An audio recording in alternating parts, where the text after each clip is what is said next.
Hello park managers, and welcome to this exclusive first look at one of the new features coming to Jurassic World Evolution 3, the Cretaceous Cruise. I'm Sandy, a principal designer on the game, and in this demo, I'm going to show you how to build this attraction through several enclosures, including the T-Rex. Hopefully everything goes to plan. Let's dive right in. I'm going to be building in our lovely Hawaii map. You can see we already have a lot going on here with a mix of enclosures. We've got some lagoons, aviaries and land enclosures, but also a number of new attractions. Floating in the background, you may have noticed a hot air balloon. And over here we have our new dinosaur encounter, where guests can pet your dinosaurs. These attractions are great, but what if you want something to go through an enclosure? Veterans of the game will be familiar with our gyrospheres, which will be making a return. However, the Cretaceous Cruise lets your guests view dinosaur families whilst cruising along rivers and water bodies, opening up all sorts of interesting ways to construct your enclosures with this attraction in mind.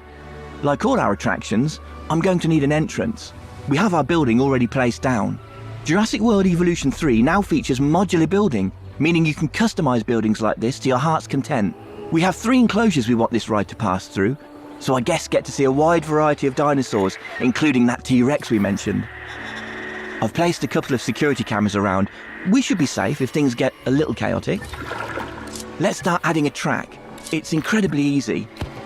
Clicking here, I can simply lay down the route I want, adjusting the path to be curved or straight as needed.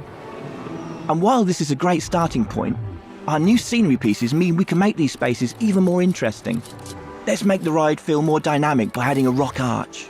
If we go into the scenery panel, we have a wide variety of rocks to choose from.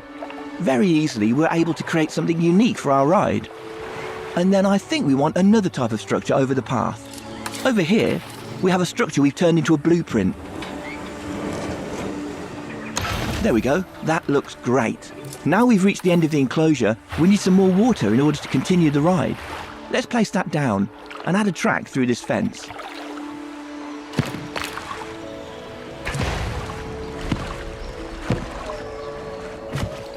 In this new enclosure, you can see that we have these elevated areas of terrain that can act as natural barriers to keep dinosaurs separated. You no longer need to rely purely on fences to house your dinosaurs. I'm also moving into deep water now. Deep water is a new feature and a need for some of our dinosaurs. Certain species will be able to navigate through the water or swim. We can see in this enclosure we have some brachiosaurs. They're able to wade through deep water. On the banks of the river, you can also see foliage we've laid down to create a canopy around this area. Let's use one of the compound brushes to finish off a section over here. The scenery brushes make detailing your spaces super simple. We now have our ride complete.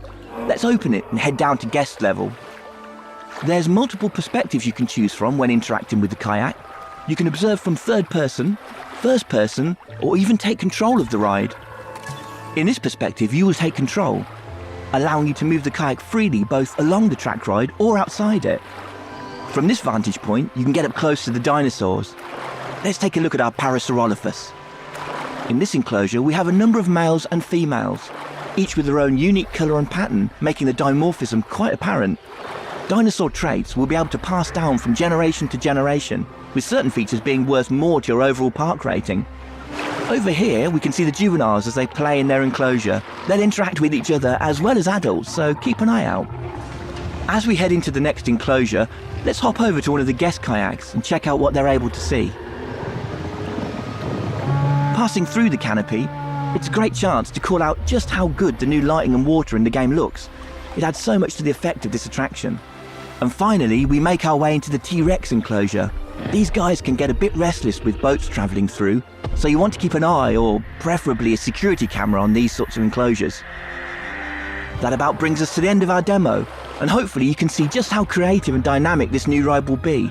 There's so many ways to integrate it into your parks. I'm very excited to see what players will do with it when the game launches on October 21st.